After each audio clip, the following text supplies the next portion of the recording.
in 1894, in the Ohio Farmer, in the woman's pages, there was a pattern for a flying geese unit.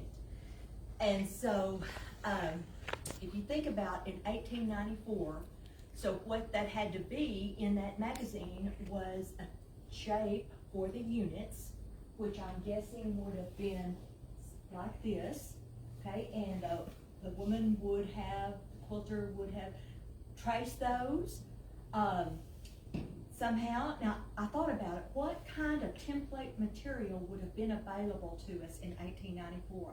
I can't even imagine that. A hat box cardboard, perhaps? Well, something, because cereal wasn't invented. My granny used cereal boxes, but they didn't have cereal in boxes in 1894. But whatever, she had a pencil, she had some scissors, and she was able to trace onto her. And so the big advantage of this, look how small the parts are, and all of those scraps from making a skirt or a blouse could be used in her flying geese. And so, if you fast forward 127 years, we are far removed from the templates and the pencil and the scissors. However, there is nothing wrong with making flying geese that way. And Bonnie Hunter, she's the scrapaholic lady. She does teach making flying geese with a ruler, with a quilting ruler and a rotary cutter, but she's a big proponent of this because imagine how scrappy you can be. Every flying geese could be different in every respect, okay? So that is an advantage, but it's still out there, and you might see it in a magazine, and there's nothing wrong with the 1894 version of making a flying geese, except that it's a little more time consuming and maybe more tedious. And most of us aren't going to hand piece. Some people still do, and that's okay too. They might prefer that. But let's fast forward a little bit, and in 1976, OLFA gave us a wonderful tool, a rotary cutter, which made everything probably more accurate and certainly faster for us. And so with that came all new different kinds of techniques for how can we make these units, whatever it might be, a half square triangle or whatever, faster and easier and more accurate. So the very first flying geese unit I ever made, the instructions came in a little booklet by Jean Wells, and it was a sawtooth sawtooth star pattern, and I read the instructions and I began to make flying geese. So it starts with two rectangles. Oh, wait. We need a reference page here. Okay. Sorry. So it starts with a rectangle and two squares. And so what we're going to do is we're going to draw a diagonal line corner to corner on our squares, and then we're going to sew on that line when we placed it up here on our patch. Now, here's something that, you know, all you need is a marking tool. There's a lot of, I use the mechanical pencil a lot, okay? And if you're not familiar with this piece of fine grade sandpaper, this is 180 fine that I got from Lowe's. And if you put your square on here, okay, and then you put your ruler corner to corner and make your mark, the sandpaper will help grip the fabric and not distort your weave. And so you might have a little easier time making marks. And if you're going to make a lot of them, that matters. If you're going to make one, not a big deal. But sandpaper, whether you're marking for flying geese or half square triangles, having sandpaper under your marker is a great little, and you know, you can go out to the garage and probably find some in your husband's stash. That's fine? Yes, this is 180 fine. And it comes in, it's not very expensive either. Okay, so, now, this takes some, you just can't be so sloppy with the line, okay? You have to mark it corner to corner, so that means that you have to back off your ruler just a tad in order for it to actually mark down the middle. Okay, so that's an accuracy point right there. Then, when we lay it up here, we can't put it like that. If you can see that, you can't put it wonky on there. You have to put it exactly. So if you get to going too fast and maybe you're chain piecing, and Liz and I talked earlier about the only time we have to use our seam ripper is when we get in a hurry, okay? And so that, remember, so we want all the edges to be evenly matched for this to work out. Okay, so we're gonna sew on that line, and then we're gonna fold it over.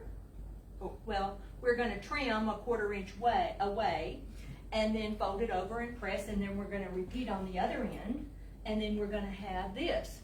Now, the important part about this is that that marking, and that sewing, and that trimming, and the pressing all come together, and I need that 1/4 inch seam right there so that I don't cut off the beak of my goose, okay? Now, as a beginning quilter, maybe this might have been my 3rd quilt.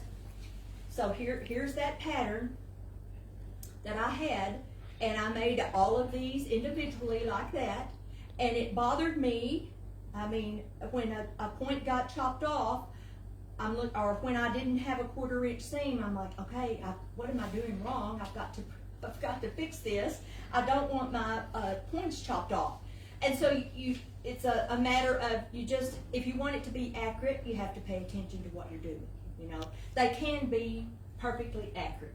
Now, there's some other methods we're going to talk about that are probably easier to get accurate. There's nothing wrong with this method. It's called stitch and flip, and it's a traditional way to make a flying geese unit. All right, questions. Now, well, it didn't say at the beginning, but if you have a contribution to make, if you've made these and you discovered something, speak up. Let's hear it.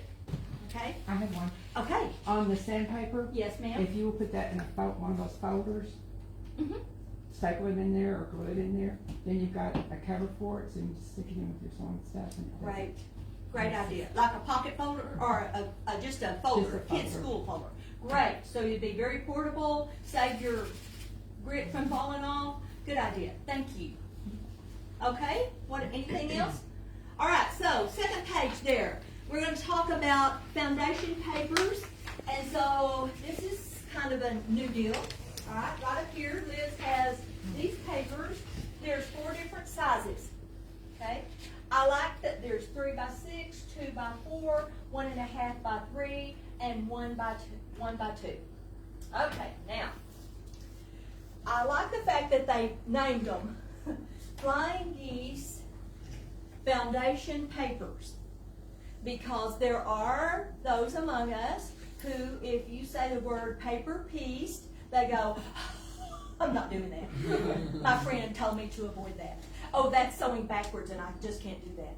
And I did have somebody that said, you know, I used an entire fat quarter to make a 6-inch paper piece star. Okay, and it happens. It can happen. If that's happened to you, I'm sorry. You didn't have a good instructor to help you to paper piece. So we're not paper piecing Flying Geese. We're just using this foundation paper. How's that? Okay. I don't want you to be afraid of it. Okay. So they've given us some examples. I should have said this at the beginning. The Flying Geese unit is wonderful. It makes all kinds of blocks by itself, as pictured on that. But think of all the times you see it combined with other units to make beautiful blocks. I love quilts with half-square triangles and Flying Geese because the geometrics of it, you know, I never could get my mind around a Jelly Roll erase quilt because it was so stretched together and it lacked some of those angles that I like. But Flying Geese are add that sparkle. Okay, now let's talk about, and I brought one other piece of paper. After I gave Liz these handouts to print, I discovered that there were some other tips that I would like for you to know about how I would approach this foundation paper piecing of this goose. Okay.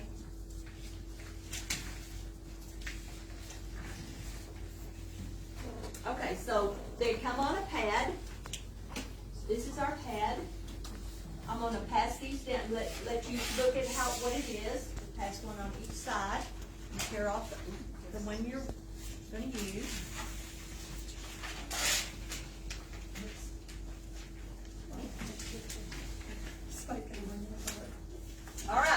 you see on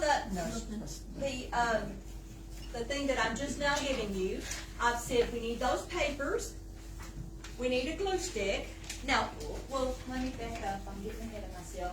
On the back of the cover of the papers, there are the instructions and how to do it, okay? So my instructions have extra stuff, and you don't have to have my extra stuff. They might just be helpful, but you can make it with her instructions, and she doesn't mention a glue stick or the add a quarter ruler. You don't have to have that. I'm going to show you what I mean by that. And then this little, you know what I mean by an add a quarter ruler? Okay, it's got a lip right here that butts it up against something so that you can chop off this extra fabric, and then that establishes where you're going to sew. And then this little iron finger roller or iron roller that you can have by your sewing machine instead of jumping up and going to the iron. Maybe you can't have your iron right here, then you can open up your seam and then give it a roll. And so that's a cool little thing. Okay. All right, so let's talk about the steps here.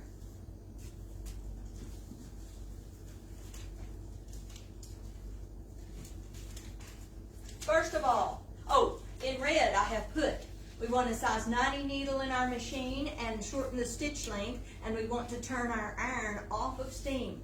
The steam may, depending on the paper and the quality, or your inkjet printer that printed off whatever you might print, that ink may end up being smeared on your iron or on your iron board or even on your fabric. So we don't want to use steam. Why do we put a 90 needle? It's going through the paper. It's going through the paper, making a bigger hole, making it easier to tear off the paper. Okay? So these are really, really accurate geese.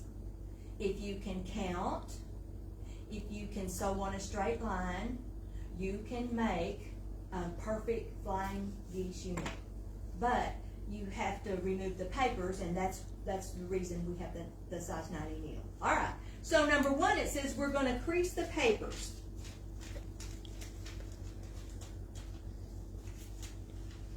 Between lines 1, 2, 3, okay? All right, so here's, and I didn't put this on there, and if you want to make a note, you know, these things that come in the mail, these are great for doing this. So, I'm going to crease my paper between numbers 1 and 2. I'm going to come over here. And I put the cardboard on the line and just fold it back and use your finger. We're going to do this one 1 and 2 first. Okay? Okay? Then we're going to turn the paper over. Now, those little blue marks, that's where I'm going to use my glue pen. Okay? I put a glue pen on there, a smear of it.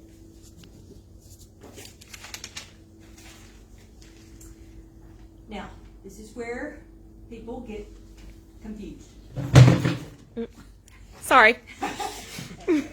So how you can, if it says put the fabric right side up onto the paper where the glue is, think about it. It makes perfectly good sense that I want the glue stuck to my paper. I wouldn't put my right sides to the glue, okay?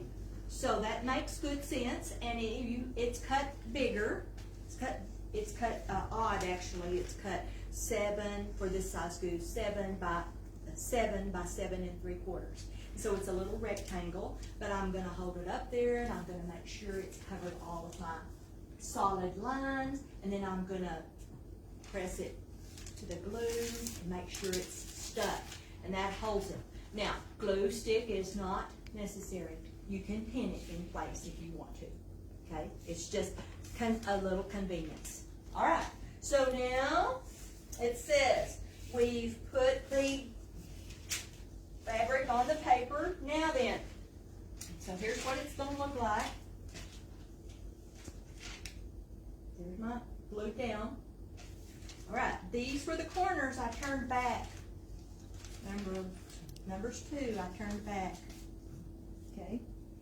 All right, here's where I'm going to use either my quilting ruler at a 1/4 inch or my add a quarter ruler. Okay.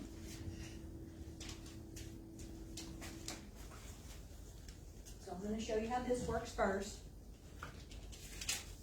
Okay, so here's number 2. Now I actually keep my postcard in there to give it more oomph. Okay, so there it is. Now remember I said that has a little lip. Okay, that little lip butts up right there against the postcard, and I cut it off. So what I have done right there is I have provided me with the place to put my next piece that I'm going to sew on. In this case, it's going to be a triangle. So I know exactly where to line it up. Okay? So, I'm going to flip it over. Here again, I'm going to use a little bit of glue stick. Now, this is the glue stick I'm using. This is Liz's new package. I have, and it's from Sewline. They're excellent glue pens. But I have the vintage model, the first Sewline glue pen that came on the market. This is so much cuter. Anyway, so it rolls up, and so I'm going to put a little smidgen of glue along that sew line, along the seam line. And here again, you can pin it if you want to. Pin it if you want to. Then I'm going to take the triangle, right sides together. We always sew right sides together. There's not a mystery there, okay? So we're going to line that up right there. Now, and this is important, and she mentions it in her instructions, and I think I have it down there. We need to center this piece on this other piece. I need to put that triangle where there's equal parts hanging over. If I don't, this is why the lady used a fat quarter to make a star, because she would come down here, and then when she flipped it back, it didn't cover her part. So centering the piece is going to provide that to cover. Our goal is to cover that number 2. And if we center the triangle, that happens. Okay? So that's exactly what happened down here on this end. Now, let's talk about that sewing part. It says that we're going to start. We don't start right at the corner. We start, back up. I'm going to turn it over. Now that I have secured this with some glue, okay? It's not pressed yet. I'm going to flip it over, and I'm going to start sewing with my size 90 needle and my shortened stitch length, okay? I'm going to start about a 1/4 inch out here past the point, and I'm going to go a 1/4 inch past it down here. It's not a problem. We need to do that. We don't start just in the corner, okay? All right, and so then I'm going to go and I'm going to press. Now, pressing is important, okay? Not ironing, okay? But what we don't want is we don't want a fold to remain in that at all. We need that to be flat. And so if I'm at my machine and I have my handy dandy little, you can get it pretty flat by pressing and rolling like this. Okay? Or you can have your little iron, whatever. All right, so I'm going to do that to both of the corners. Okay? Now, is anything about that confusing? No. You see why people would say it's sewing backwards? So I call this the mechanical side of the paper. It's where we sew and do stuff. Okay? Now, up at the top of this page, no, on the other page, I'm sorry, this page. This one, sorry. Okay, right here. If you can remember, if you were in the kitchen and you had a teaspoon, a little T, a S, and a P, if you can remember trim, sew, and press, you got it. Because sometimes, like if you're going along there and the phone rings, or you get interrupted, or there's something really good happening on the TV, and you forget where you are, just remember, which step are you on? Am I trimming, am I sewing, or am I pressing? Because wherever you are then determines what you do next. So you just repeat, trim, sew, press, trim, sew, press. Okay? All right, so then, let's see here. This is what happens when we add pieces 3 and 4. Now, so, when I'm gonna add 3, and remember, I sewed past the line out here. I started 1/4 inch, I went past, and I'll need to start over with my trimming. Trimming starts with folding over number 3. Now remember, I put glue on it, just this little spot of glue, and it's gonna come right up. It wasn't a huge amount, or you're gonna, all right, so when I need to add a 1/4, that's gonna tear. That paper is gonna tear where you sewed because you used a size 90 needle and you used a short stitch length. If it doesn't tear very easily when you're trying to fold number 3 back, and this won't give way from where I stitched into the seam line, then you haven't got your stitch length short enough. It should tear easily, and you shouldn't have to yank on it. And see, it didn't tear a hole, it didn't rip the paper apart, it just allowed me to fold it all back and get it where it needed to be. Okay, so stitching past the line, you can go way over the line. See how I went way over the line down here? Not a problem. I just have to hold it and tear it. See how it rips? Okay. All right, so then I add corners 3 after I added corners 2. 1, 2, 3, and now I have completed my paper, my foundation paper piecing, and now I'm gonna, let's see, I have 2 of these. I thought I had 2 of these. Maybe I don't. I have 2 of these. Yeah, I do. Okay, so you can pass these down and see what it looks like. And then, now if you're looking at the back side of that paper, or the mechanical side where the lines are, we're going to be cutting on the solid line, okay? Cutting on the solid line. And if you've done everything, you had the right size fabric, you sewed everything correctly, then when you cut on the solid line, here's what you got. And so there's your perfect geese with the perfect 1/4 inch up there at his beak, and then you tear away the papers. You would tear away 2 and 3 first, and then it makes 1 fall out a lot easier.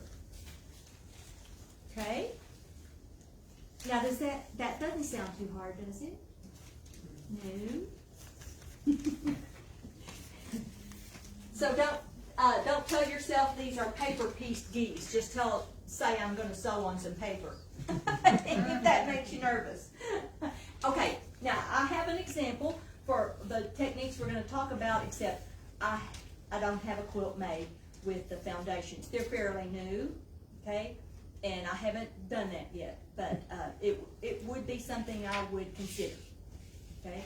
Because of the preciseness of it, and if you have all your pieces cut, you can chain sew, and it goes pretty quickly. And then you can tear off the papers while you're watching TV at night, okay? All right, questions?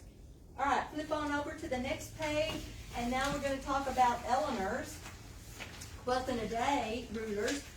How many have a quilt in a day, Eleanor Flying Geese? Okay, and she got hers at an estate sale for 50 cents. So, yeah, it's a good deal. All right, and so did you buy the ruler because you were making a quilt that Eleanor, the pattern called for it, or did you just want to make some flying geese with it?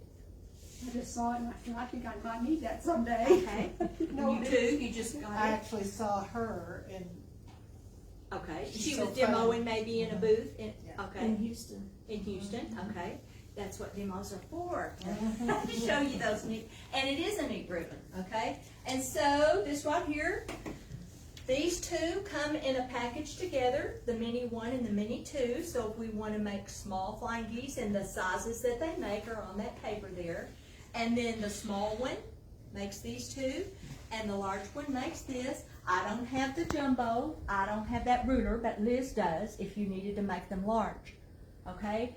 Now, when you think about those large ones and you're like, well, what would I make such a, I forget what size it is, why would I need a jumbo flying geese unit?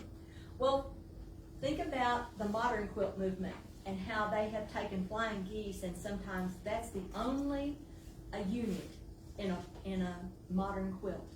And they go from really big to small and all sizes in between.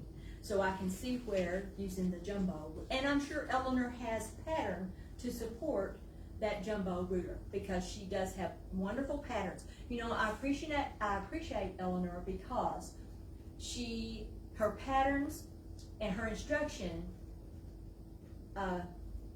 always come to me from a standpoint of she cares if you know how to do it. She wants you to know how to do it. And you know, her training is as a special ed teacher originally. And so I think that's part of it. She wants us to do it. And you know, the illustrations in her books and patterns with the rotary cutter and the ruler on the fabric, it's like, how could I mess this up? There's a picture, you know, a picture. And so I appreciate her for that. She's a great lady, and I do appreciate her. Okay, so now let's talk about how this is going to come together. Have you girls made a unit, a Flying Geese unit with a ruler? Okay. Okay. A long time ago. A long time ago. Okay. All right. Okay. So in making this, I'm going to talk about another product that Liz. Did these come in, Liz? Or are these still waiting on? They're still waiting. Okay. Okay. Back order. Okay. Sorry. There are other brands of these. Okay. These little marking tools are good for half square triangles or Flying Geese units. And there are, like I said, there are other brands, but I just happen to have these. And I've in beginning quilting class, I've made students use these. We used to do it to make half square triangles the traditional way, but those blocks never turned out good enough to go in our quilt because we're beginners. And this works better than the other method. The other method I'm referring to is what you see in magazines, okay, where you draw a line down the middle of the block and sew a 1/4 inch on each side. All right. The problem with that is getting the line in the right place, backing off the corner and making sure it's corner to corner, okay? The worst problem in that scenario is my 1/4 inch, okay? Now, if we're using some kind of mark on the throat of our machine, well, that's covered up now that we've got fabric going over it, right?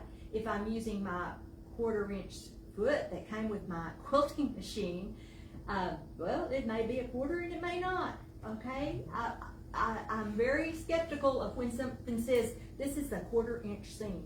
You have to test that out and see if it produces what you're needing it to produce. So don't just take the new machine's salesperson at their word saying this is going to fix all your 1/4 inch seams.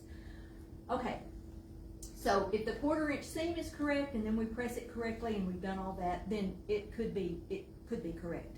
However, if you mark those lines that you're going to sew on, okay, then you just have to sew on the line and you don't have to worry about your foot or what the mark underneath there.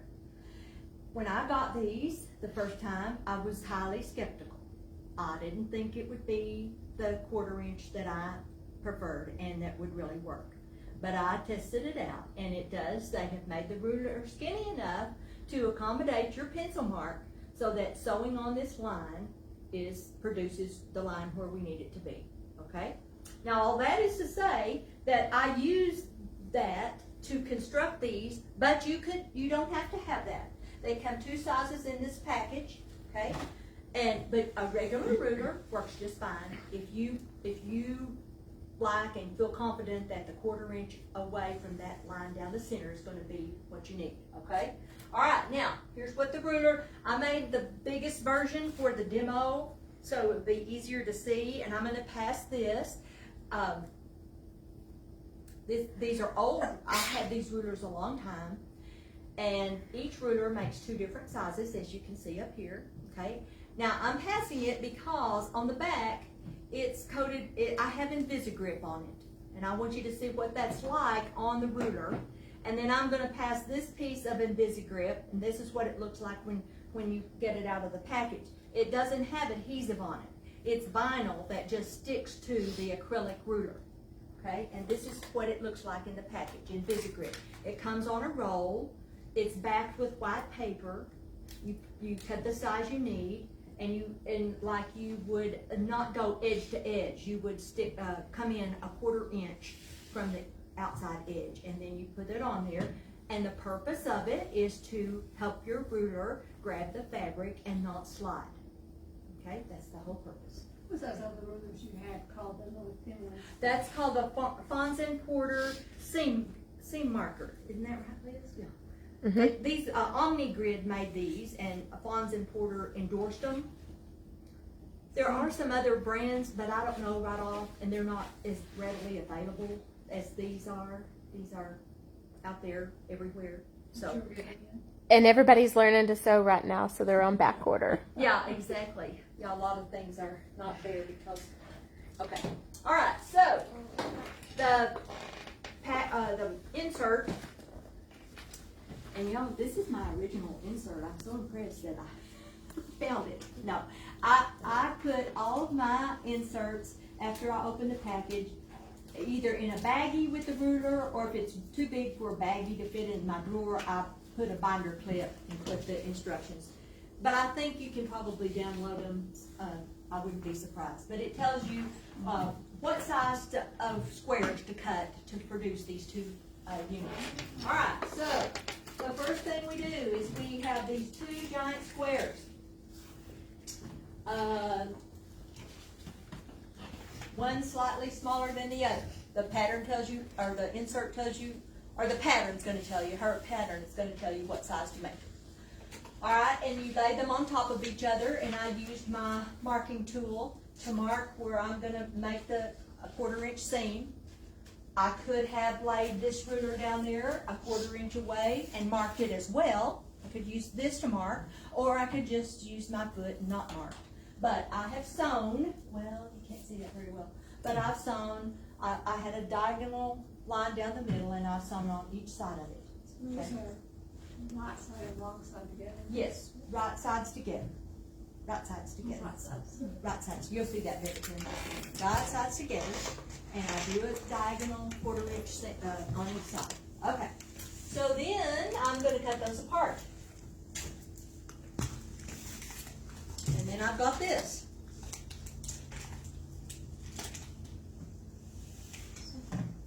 Okay. And that's what it's supposed to look like. It's not supposed to be matched. So I have two of those from my cutting those in two. All right, and now I'm going to put those two together. Opposite colors. The black to the red. And these corners are going to match. Okay. But notice, now as quilters, we want seams to nest. But we don't have nesting seams here. These are supposed to be offset like that. Okay? These outside corners need to meet. And then I'm going to take my marking tool again. And now I've got them laid the way, and I'm going to mark this way. So a 1/4 inch on each side, the same way I did it initially. Okay, that's what it's supposed to look like.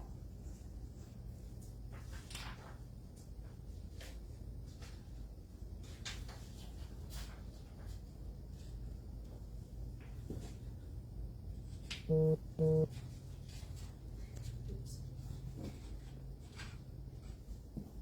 Okay. So, you have my ruler, or there's my ruler. So I'm going to lay my big goose outline on the seam line there, and I'm going to trim up. Well, I'm trying to show you with the one I've trimmed. So I've got those lines exactly on the seam lines, the lines of the ruler on the seam lines, and I'm taking my rotary cutter and trimming off just a little bit over here, and up here I'm going to go straight across.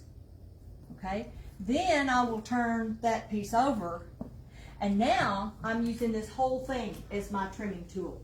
I've got two sides that are trimmed, and so now I'm going to use this to put it up there. So this side and this side would be trimmed, okay? And now I'm going to put it up here, and I'll trim off this side and the top. Okay, so 2 turns of the fabric. After I get to this point, then that's where I get my 2 geese.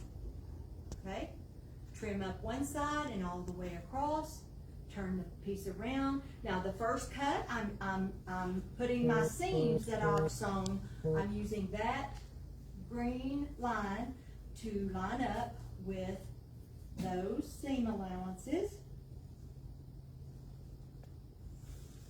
That's telling me where to cut, up here and across there.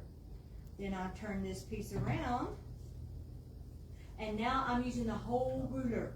So now we've got the big one made, but here's the little 2x4 down here. So when we get to this point,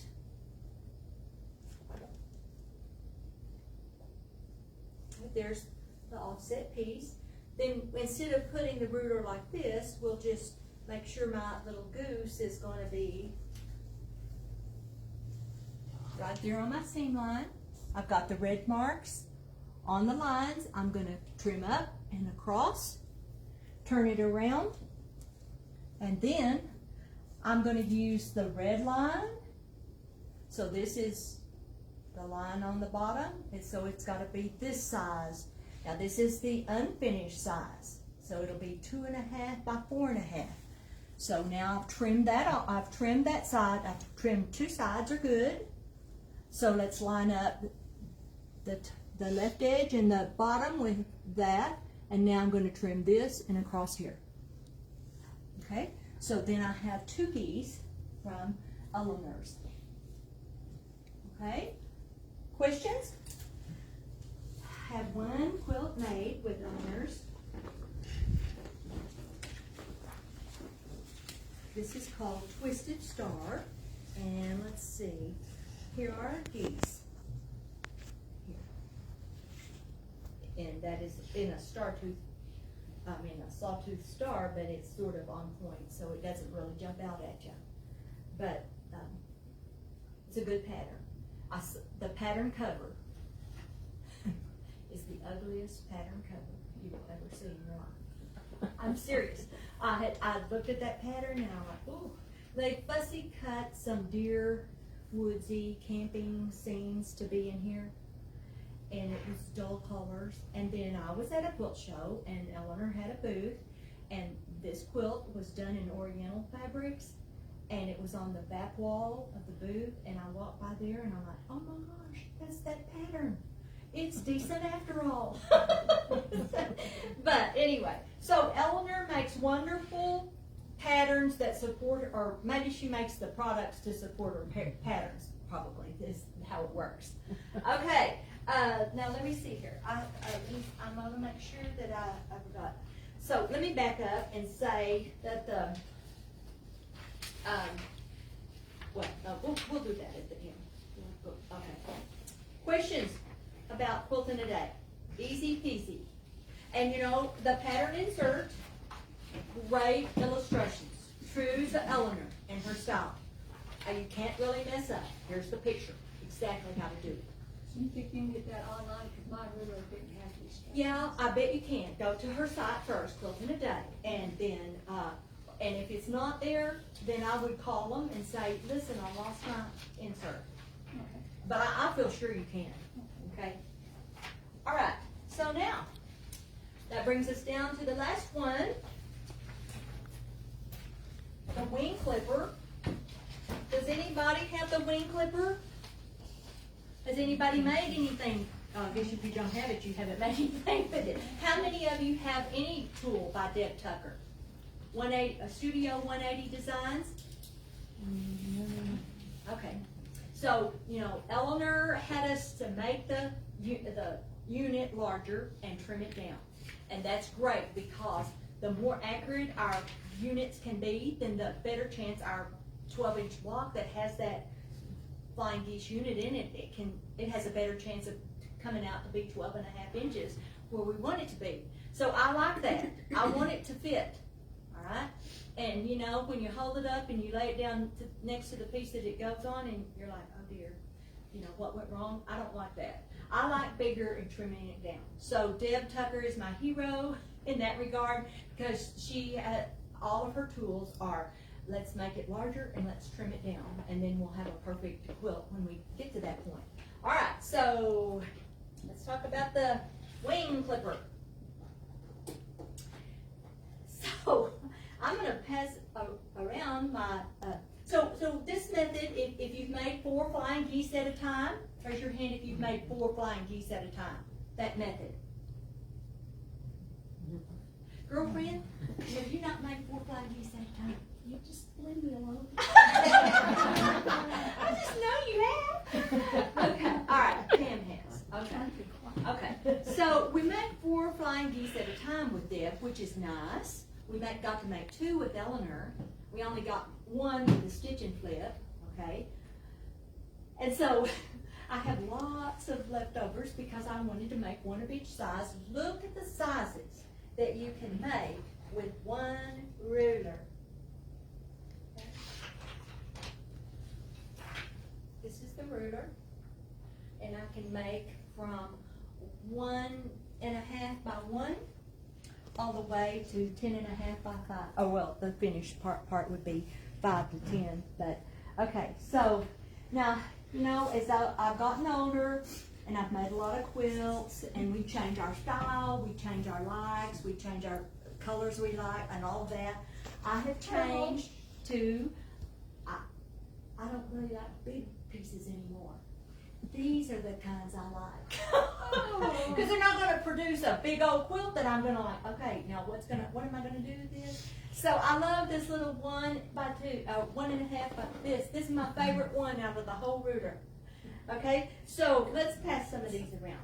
Okay, so I have these leftovers because it makes 4 at a time, and that's a big thing, big plus. Okay, so I'm going to make something out of them. I don't know what, but I am. Okay, now let's talk about this just for a second. Okay, so when you get this ruler right here, this is the wing clipper, and it comes like this, and good instructions, and it is not a frosted ruler. Okay, mine is frosted because I have sprayed Grippy on it. Okay, have you used Grippy? No. Okay, Grippy is and I brought 2 rulers because I'm going to be perfectly honest with you. I put too much Grippy on the wing clipper. See how it's a little bit more clouded? This has the perfect amount. I put it on my Big Mama ruler, and that you can see it's got a film on it, and I'm going to pass it so you can feel it. And so the whole purpose of Grippy is to not let it slide from the fabric. Okay, and so Liz sells Grippy. Okay, and you can spray it on any ruler. You can also remove it, which I will probably remove it from that and put a lighter coat. And so when I sprayed this on there, I had a box lid for it to catch the overspray, and you read the instructions, and you just shake and you spray lightly, and then you let it sit there a minute, and then you decide whether you need more. Okay, and you can remove it with a product called DK2. It's sold by the same company, and so that's what I'm going to remove some. That's a little too heavy for me. So I'm just being honest here, okay? Okay, so now, I love Deb Tucker because she's going to have us make it larger and trim it down. I also appreciate the fact that we're going to get to make 4 at a time. Okay, so now I thought I'd be talking to an experienced group here about the 4 at a time, but we'll see how this goes. Okay. All right, we're going to start with the pattern insert. Did I give you that? Yes. I gave you here the dimensions of what we start with. All right. In other words, I'm showing you the big one. So I'm starting with my big square was 10.5 inches. 11.5 inches, and my small ones were 6. Now that's not the size I'm showing you. I must have started with, I must be making the 4 by 8. Okay, so I've got the 5-inch squares right here. So we have the big squares, and we have 4 little squares. And I'm going to lay them on there, and since nobody in here has made 4 at a time, you have, Pam? You made 4. Okay, so the difference between those instructions and these instructions is very important. And, okay, another good thing that I like about Deb is, she provides instructions for lefties and a picture. So that if I'm teaching a class that has this ruler in it, I don't have to think backwards for the lefties. So I appreciate that. She's got a picture for the lefties, okay? But the most important part of this whole instructions, and you know, I know we're bad. We don't want to read. We want to look at pictures. I get it. But the most important part of these whole instructions is right up here, and she has shaded it because it says when we lay these small squares on opposite corners of the large square, we back off the corner just a smidgen, like 1/16 of an inch, okay? So you can see it hanging out there, okay? I backed it off. I didn't put it right on the corner, both corners. Then I used that marker again to draw my lines that I'm gonna sew on. I could have drawn right down the middle and sewn 1/4 inch away. Here again, that will determine whether the Flying Geese unit turns out big enough to trim down. If you have a fat 1/4 inch seam, there's not going to be anything for you to trim to make it perfect, okay? But I'm going to sew on those lines. I use this marker, I'm going to sew on those lines, all right? Then I'm going to cut down the middle. Now I've got these. I've got 2 of these. All right? And so I'm going to take, I remember I cut 4 little squares and 1 big square, and I've used 2 of these up here. Now I'm going to put the other 2 in these corners like this.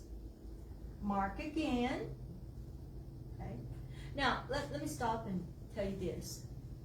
So when we're reading the instructions and it says, and there's a picture of it laying there, and then she's telling you to mark, okay? And that's okay if you're making your first one. But let's say that I'm going to make 45 of these, okay? I'm going to mark all of these first, and then I'm going to sit down and sew them. I'm not going to put them up there that's not efficiency. And I'm into speedy sewing, okay? All right, so we're going to put in each corner here, I'm going to put that other block. I'm going to sew on the line, cut it apart, press it open. Here again, pressing is important because we can't have any folds in the seam. We need it to be flat, flat, flat. Okay, so then this takes a little, after you've done it 4 or 5 times, then it'll be natural, but the goose is pointing to your tummy, okay? All right, and so here's my ruler. My ruler's out there somewhere. I made a transparency of it. Okay, and so you have to study your ruler a little bit, but you see all of these lines, these diagonals going. Okay, now I took off my glue line tape. I don't know, and I didn't put it back on. I don't know why I did that. So here, if you have this in your stash, use it. If you don't have it, get some. So I would take a little piece of this, it's transparent tape, it comes off very easily, and I would put it on what I'm looking for to help me quickly place it on there, so that I'm not looking at 10 lines to trim this up. I need it to be quick. So I would put it where I'm going to put it, what I need, or close to it. I don't like to put it right on the line, because then I can't see it, but put it next to the line. And so now I've got the goose pointed to my tummy. Here's what I'm looking for. Let's see, what size am I making? There, I'm making that size. All right, and so I'm putting, same as Elmer, I'm putting the lines of the ruler on the seam line of my Flying Geese unit, and I'm going to trim across the top and down the right side. You see it hanging out there? So I'm going to trim that off, okay? Then I'm going to turn it around, turn the fabric around, not the ruler. And now I've got, this is good, And this is good.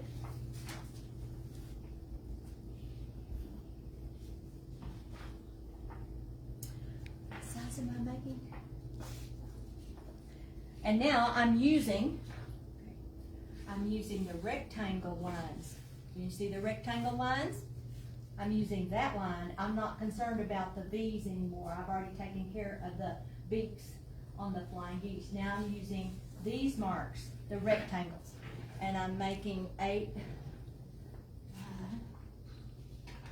and a half. I'm putting it. All right. So here's my 8.5 line by my 4.5 line, and now I'm going to trim off these sides. So see, you're not trimming off very much.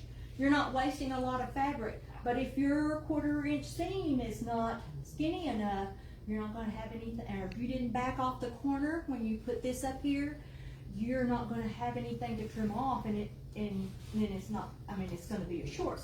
It's going to be a short unit, and you know, we figure ways to deal with that. We put a little pin in it and say, okay, this is too skinny. You know, this isn't going to match up with my next piece. We learn to do that. But if you will pay attention to those things, you'll get the sliver trim off of the edges, and then it's going to be a perfect 8.5 by 4.5, and then ready to sew in. Okay. So let's see. I have one tabby runner made with the wing clipper. Let's see. So the flying geese are here and here. Okay, and I use the wing clipper for these.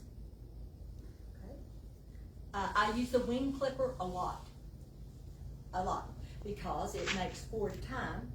I like the little bitties; they're on there, and it's accurate. Okay, now, but all of Deb Tucker's rulers are the same. You make them big and you trim them down. Now let's talk about questions before we move on. I'm going to go back and talk about pros and cons of all of these. Okay, so the very first method we talked about was the traditional one that I learned first, and it's the one that you're going to see in magazines. They're not, well, they're starting to, some are putting the 4 at a time in there, but you're going to see the stitch and flip method to make a flying geese unit in magazines. All right? Why did they do that? Well, because they don't know what tools you have. Okay? And if they write the instructions for the wing clipper and you don't have it, you're going to be hacked off at that magazine, because now you had to go buy a ruler and you didn't want to buy a ruler. And you know, so the lowest common denominator, except for this. I don't see this in many magazines, okay? But the stitch and flip is very in there. All right, the advantages of it, I can use my scraps. I can make, I mean, you know, yes, the cons is that it has to be 1 at a time, okay? And you have to maybe work a little harder to have it to be accurate, okay? But that's okay. Okay. All right, the flying geese foundation paper. What would you say is the most important pro for using this the paper? What would you say to you if you use it? It's what? The lines. The lines, which make it accurate. It's going to be perfect. Disadvantage, takes a little time to remove the paper, okay? But they're big pieces, okay? And if you're not familiar with the technique, that may slow you down at the beginning as you make 1 or 2, and then you get the hang of it. So learning the technique. All right, the quilt in the day, it's accurate because we're going to move them up and make them larger, trim them down. We have 2 different sizes. That can be a pro or a con if you want more than those options, okay? All right, now let's talk about the wing clipper, okay? I've already said I use it a lot. Obviously, it's my favorite. If I was making an Eleanor's pattern, though, I would probably use hers because the cutting instructions are going to tell me how to cut for her ruler. But it's extremely accurate. I can trim it down. Makes 10 different sizes. I can make 4 at a time. There are lots and lots of patterns on Deb's website that are made that she uses this ruler in. Lots of patterns, and she has designers who design patterns for her that have more. You have more patterns. the fact that she has instructions for lefties is important to me. But also, now this is true with Eleanor as well. I think, I didn't check, but Deb has a wonderful tutorial button on her website. If you click on there, you can go to the YouTube channel and see her demonstrate every single rooter that she has, okay? And that's very helpful. And which makes me think, go back to the note on the foundation paper, and you can YouTube foundation, Flying Geese foundation paper by the Fat Quarter Shop, and they will demonstrate that for you so that you can see her do it as many times as you need to.